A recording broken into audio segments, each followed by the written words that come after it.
சற்று முன்னர் ஒரு முக்கியமான சோகமான செய்தி வந்திருக்கிறது. பெங்களூரு நகரில் உள்ள சின்னசுவாமி ஸ்டேடியத்தில் ஏற்பட்ட கூட்ட நெரிசலில் சிக்கி 3 பேர் மரணமடைந்திருப்பதாக இப்போது தகவல் கிடைத்திருக்கிறது. 25க்கும் மேற்பட்டோர் படுகாயங்களுடன் அங்கிருக்கும் பவுரிங் ஹாஸ்பிட்டல் என்னும் மருத்துவமனைக்கு எடுத்துச் செல்லப்பட்டுள்ளனர்.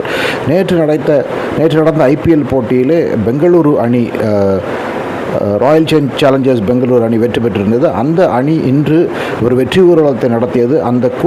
அந்த அணியை காண்பதற்காக பெங்களூரு சின்னசுவாமி ஸ்டேடியத்தில் ஏராளமான கூட்டம் கூடியிருந்ததிலே ஒரு பகுதியில் பெரும் கூட்ட நெரிசல் ஏற்பட்டு ஒரு குழந்தை உட்பட 3 பேர் மரணமடைந்திருக்கின்றனர். பலருக்கு படுகாயம் ஏற்பட்டிருக்கிறது. 20க்கும் மேற்பட்டோர் படுகாயங்களுடன் ஆஸ்பத்திரியில் அனுமதிக்கப்பட்டிருக்கிறது என்று இப்போது வந்திருக்க ஒரு செய்தி இருக்கிறது. மிக மிக சோகமான செய்தி.